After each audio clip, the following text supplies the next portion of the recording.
UGC aspirants का सार्थक साहित्य चैनल पर स्वागत है। री एग्ज़ाम यूजीसी नेट हिंदी हो चुका है। दिसंबर में फिर से एग्ज़ाम होना है और बदलते पैटर्न के अनुसार ये ज़रूरी लग रहा है कि हम जितना भी टेक्स्ट जो लगा है उसको पढ़ा जाए, लेकिन सारी किताबें खरीदना तो बिल्कुल भी संभव नहीं है। मैं भी तैयारी कर रही हूँ और आज से जो मैंने शुरू किया है वो मैंने यूनिट 8 नाटक से शुरू किया है। चलिए शुरू करते हैं। आषाढ़ का एक दिन। हिंदी नाटक रंगमंच की किसी विशेष परंपरा के साथ अनुस्यूत नहीं है। पाश्चात्य रंगमंच की उपलब्धियां ही हमारे सामने हैं, परंतु ना तो हमारा जीवन उन सब उपलब्धियों की मांग करता है और ना ही संभव प्रतीत होता है कि हम रंग शिल्प को व्यापक रूप से ज्यों का त्यों अपने यहाँ प्रतिष्ठित कर दें। तो इसका हम देख रहे हैं कि जो भूमिका है वो स्वयं मोहन राकेश द्वारा लिखी गई है। अभी हमने जो रिसेंटली जो एग्ज़ाम दिया उसमें मनु भंडारी के ही एक कहानी ये भी में से उन्होंने भूमिका से प्रश्न जो था वो पूछा हुआ था। और आषाढ़ का एक दिन से भी कविताओं के लिए जो भी उन्होंने लिखा है वो आपको पढ़ना है। आषाढ़ का एक दिन एक दृष्टि। आषाढ़ का प्रथम दिन प्रतिवर्ष आता है। मेघमाला आकाश में उमड़ने लगती है और शुष्क पृथ्वी के रसमय बनने की आशा प्रत्येक व्यक्ति के मन के कोने में झांकने लगती है। तो ये उन्होंने स्टार्टिंग दी हुई है अपने नाटक को, और बीच बीच में उन्होंने जितने भी संवाद हुए हैं, जितने भी पात्रों के बीच, वो भी उन्होंने यहाँ पे लिखा हुआ है उसके बारे में। तो विभिन्न यहाँ पे पात्र हैं इसमें जो बहुत इम्पॉर्टेंट हैं। और इसमें क्या है, ये जो नाटक है ये अंकों में विभाजित है और इस बार अंकों में से उन्होंने प्रश्न पूछ लिया था कि ये जो वार्तालाप हुआ है ये कौन से अंक में है। आइए चलिए बात करते हैं इसमें पात्र कौन कौन से हैं। तो पहला पात्र जो है इसमें अंबिका, जो ग्राम की वृद्धा है, और जो इसकी जो नायिका है आषाढ़ का एक दिन नाटक की, मल्लिका, उनकी माता है मल्लिका, उनकी पुत्री। कालिदास जो कवि हैं और मल्लिका, उनके बीच में जो प्रेम संबंध था, ये इन्हीं के बीच की जो है कहानी है। दंतुल एक राजपुरुष हैं, मातुल जो एक कवि हैं और कालिदास के एक तरीके से जिसको आप राइवल बोल सकते हो वो हैं। निक्षेप ग्राम में जो पुरुष हैं, विलोम ग्राम के ही पुरुष, रंगिणी और संगिनी ये दोनों क्या हैं, नागरी हैं। और जो प्रियंग मंजरी जो हैं उनकी सहायिका हैं। ये अनुस्वार और अनुनासिक अधिकारी हैं। जो प्रियंग मंजरी हैं जो राजकन्या हैं उनके अनुचर हैं ये। प्रियंग मंजरी जिनका विवाह हो जाता है कालिदास से, वो कवि पत्नी। अब हमें पता है कि जो इनका ये जो नाटक है पूरा अंक में विभाजित है। तो इसका जो पहला अंक है ये कुछ क्षण आगे चलता रहता है, फिर धीरे धीरे मंद पड़ जाता है और धीरे धीरे अब यहाँ से पर्दा उठता है। एक जो मल्लिका और जो मल्लिका के घर का इसमें वर्णन किया गया है और बताया गया है कि उसमें क्या क्या रखा है क्या नहीं। जैसे कि नाटक में होता है, एक स्टेज बनाया जाता है, ये उसको बता रहे हैं।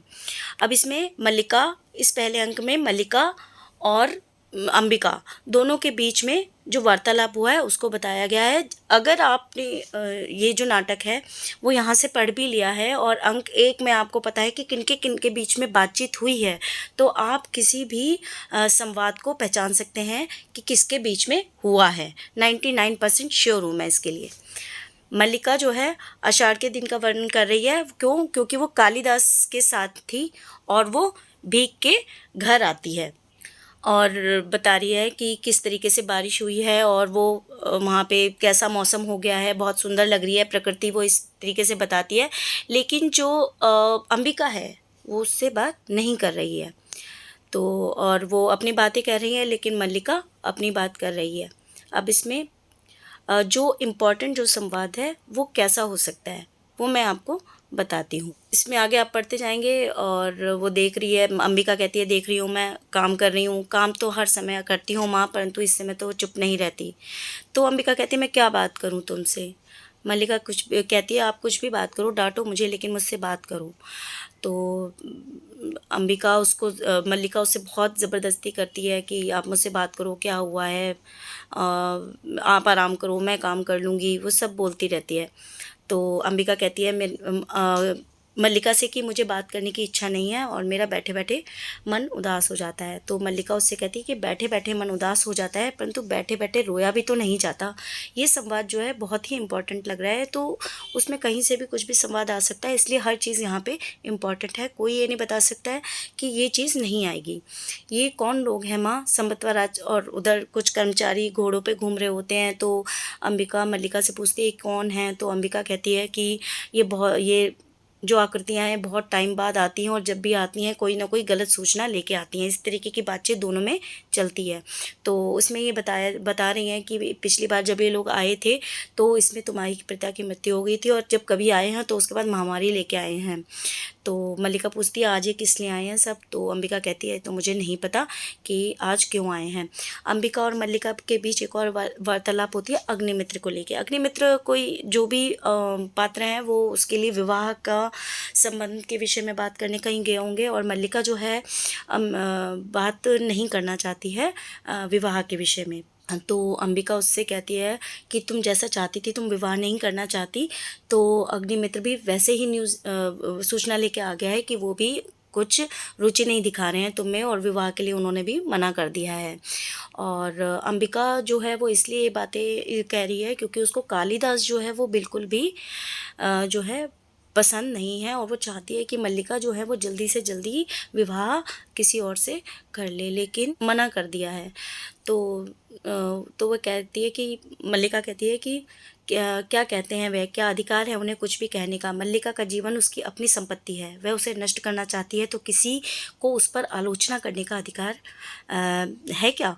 तो अंबिका कहती है कि मैं कब कहती हूँ कि मुझे अधिकार है, मैं तुम्हारे अधिकार की बात नहीं कर रही थी। तो अंबिका कहती है तुम ना कहो तो मैं कह रही हूँ, आज तुम्हारा जीवन तुम्हारी संपत्ति है, मेरा तुम पर कोई अधिकार नहीं है। अब आप यहाँ से भी देख सकते हैं कि जो संपत्ति के विषय में जो इस तरीके की जीवन पे अधिकार की बात हो रही है वो मल्लिका और अंबिका के बीच में हो रही है।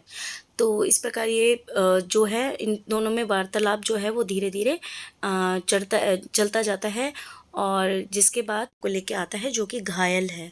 और वो कालिदास जो उस हिरण शावक के लिए कहता है कि हम जिएंगे, हिरण शावक जिएंगे ना, एक बाण से आहत होकर हम प्राण नहीं देंगे, हमारा शरीर कोमल है तो क्या हुआ, हम पीड़ा सह सकते हैं। अब आपसे पूछ सकते हैं ये जो संवाद है ये किसने बोला है या किसके बीच में है, ठीक है? तो इसको आप देख लीजिए। अगर आपको इसका PDF चाहिए तो मैं इसको अवेलेबल आपसे आप कमेंट में कहिए, मैं आपको शेयर कर दूँगी। कालिदास जो है वो मल्लिका और कालिदास के बीच में अब बातचीत शुरू होती है क्योंकि कालिदास के आते ही जो अंबिका है वो अपने काम में लग जाती है और कालिदास और उसके बीच में बस यही बातचीत होती है। और मल्लिका उनको बताती है कि आज माँ बहुत नाराज़ हैं क्योंकि मैं तुम्हारे साथ भीग के आई हूँ, लेकिन कालिदास इसका कोई जवाब नहीं देता, वो हिरण शावक को ही देखने में लगा रहता है। तभी वहाँ पर दंतुल आता है। दंतुल वो जो एक राजपुरुष है जिसने उस हिरण शावक को जो है घायल किया था। तो वो उनसे कहता है कि दूध पिलाकर इसके कोमल मांस को और कोमल कर देना चाहते हो? तो कालिदास कहता है जहाँ तक मैं जानता हूँ हम लोग परिचित नहीं हैं और तुम्हारा एक अपरिचित घर में आने का साहस कैसे हुआ? तो दंतुल जो है जो हिरण शावक को लेने आया है, अब उसके और कालिदास के बीच में जो है बातचीत चलती है और मल्लिका भी उसमें बीच में आ जाती है और बस उस हिरण को लेकर जो है दोनों में कहासुनी जो है हो जाती है।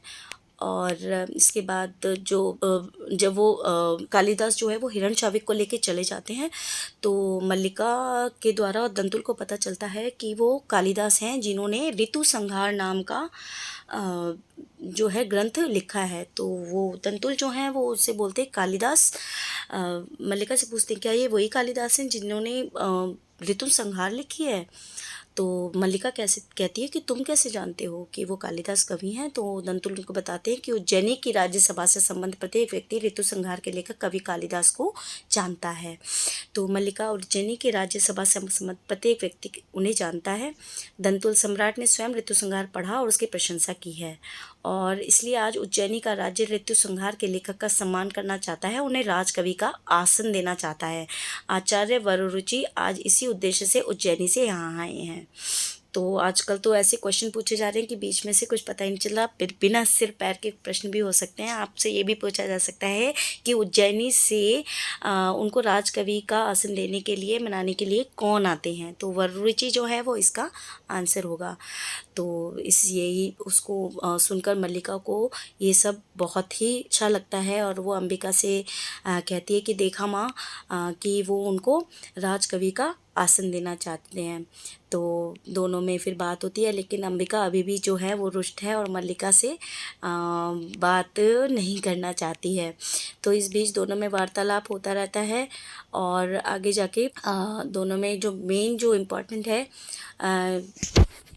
वो जो अंबिका है वो कहती है, मैं ऐसे व्यक्ति को अच्छी तरह समझती हूँ, तुम्हारे साथ उसका इतना ही संबंध है कि तुम एक उपादान हो जिसके आश्रय से वह अपने आप से प्रेम कर सकता है, अपने आप पर गर्व कर सकता है, परंतु तुम क्या सजीव व्यक्ति नहीं हो।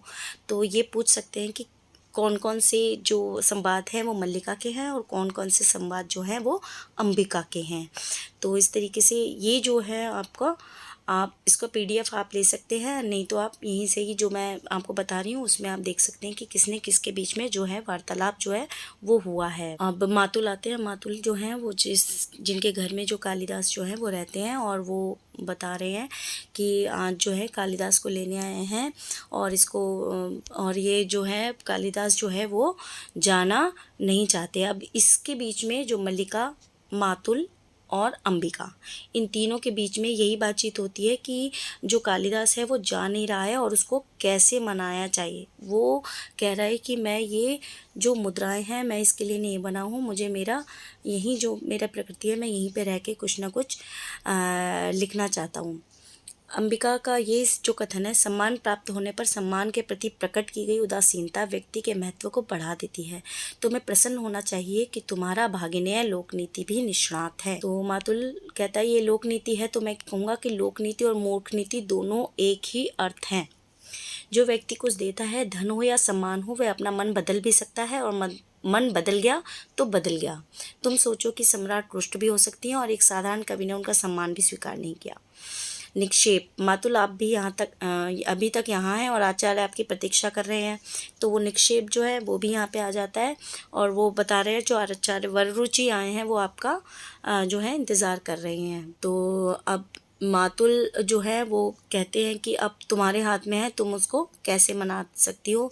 यहाँ पे जो निक्षेप है वो भी चाहता है कि मल्लिका जाकर जो है वो कालिदास को जो है वो मनाएं और वो बताता है कि जो कालिदास है वो जगदम्बा मंदिर में है और तुम जाके ही उसको मना सकती हो। तो इस प्रकार जो है ये जो प्रथम अंक में बस इतना ही बताया गया है कि जो कालिदास को जो मल्लिका है वो राजकवि का पद पाने के लिए या उसका सम्मान प्राप्त करने के लिए उसको कैसे मनाती है। और निक्षेप उसको ये भी बताते हैं कि इस वहाँ जाने के लिए एक ही बाधा है जो है मल्लिका। मल्लिका के कारण जो है वो कालिदास जो है वो राजकवि का पद पाने के लिए उज्जैन में जो है नहीं जाना चाहते हैं। फिर विलोम और कालिदास दोनों के बीच में बातचीत होती है। विलोम जो है वो बहुत ज़्यादा उससे राइवल है उसका और वो भी मल्लिका को पसंद करता है, लेकिन कालिदास से थोड़ा सा उसको चिढ़ है, थोड़ी सी उससे जलन है। अब इसी के साथ ही फिर दोनों में बातचीत चलती है और अंबिका भी बीच में आ जाती है और यहाँ पे जो है इसका जो अंक 1 है इस कालिदास के जो है वहाँ तक जाने में ही ये जो पहला अंक है ये ख़त्म हो जाता है। अब यहाँ पे कालिदास और मल्लिका के बीच में जो वो मनाने के लिए उसको बोलती है कि वहाँ जाना है, तो उनके बीच में जो वार्तालाप होती है वो कुछ इस तरीके से थी कि तुम मुझे पूरी तरह नहीं समझ रही हो मल्लिका, प्रश्न तुम्हारे घेरने का नहीं है। मैं अनुभव करता हूँ कि यह ग्राम प्रांतर मेरी वास्तविक भूमि है। मैं कई सूत्रों से इस भूमि से जुड़ा हूँ। उन सूत्रों में तुम हो, यह आकाश है और ये मेघ है, यहाँ की हिरीतिमा है, हिरणों के बच्चे हैं, पशुपाल है। मैं यहाँ से जाकर अपनी भूमि से उखड़ जाऊँगा। मल्लिका, ये क्यों नहीं सोचते कि नई भूमि तुम्हें यहाँ से अधिक संपन्न उर्वरा मिलेगी। इस भूमि से तुम जो कुछ ग्रहण कर सकते हो कर चुके हो। तुम्हें आज नई भूमि की आवश्यकता है जो तुम्हारे व्यक्तित्व को अधिक पूर्ण बना देगी।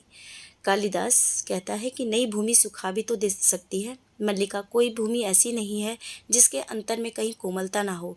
तुम्हारी प्रतिभा उस कोमलता का स्पर्श अवश्य पालेगी। कालिदास कहता है, और उस जीवन की अपनी अपेक्षाएं भी होंगी। मल्लिका, यह क्यों आवश्यक है कि तुम उन सब अपेक्षाओं का निर्वाह करो? तुम दूसरों के लिए अपनी नई अपेक्षाओं की सृष्टि कर सकते हो। कालिदास कहता है, फिर भी कई कई आशंकाएं उठती हैं, मुझे हृदय में उत्साह का अनुभव नहीं होता। मल्लिका, मेरी ओर देखो, और अब भी उत्साह का अनुभव नहीं होता। विश्वास करो, तुम यहाँ से जाकर यहाँ से विच्छिन्न नहीं होगे। यहाँ की वायु, यहाँ के मेघ और यहाँ के हिरण, इन सबको तुम साथ ले जाओगे, और मैं भी तुम। अब कालिदास कहता है, या तुम मुझे जाने के लिए कह रही हो? मल्लिका, हाँ, देखना, मैं तुम्हारे पीछे प्रसन्न रहूंगी, बहुत घूमूंगी, हर संध्या को जगदम्बा के मंदिर में सूर्यास्त देखने जाया करूंगी। इसका अर्थ है मैं तुमसे विदा लूँ? मल्लिका कहती है, नहीं, विदा तुम्हें नहीं दूंगी। जा रहे हो इसलिए केवल प्रार्थना करूंगी, तुम्हारा पथ जो है वो प्रदर्शन। मल्लिका और अंबिका के बीच अब बात होती है। अंबिका, तुम स्वस्थ नहीं हो मल्लिका, चलो अंदर चलकर विश्राम कर लो। उसको भी पता है कि कालिदास जा रहा है और मल्लिका अब रोएगी, और मल्लिका को वो अकेला नहीं छोड़ना चाहती थी। और ये सबसे मार्मिक नाटक का मुझे लगा। इसमें मल्लिका कहती है, मुझे अभी यहीं रहने दो माँ, मैं अस्वस्थ नहीं हूँ। देखो माँ, चारों ओर कितने घरे मेघ घिरे हैं, कल ये मेघ उज्जैनी की ओर उड़ जाएंगे। और अंबिका जो है वो मल्लिका को चुप कराती है, और मल्लिका कहती है, मैं रो नहीं रही माँ, मेरी आँखों से जो बरस रहा है वह दुख नहीं है, वह सुख है माँ, सुख।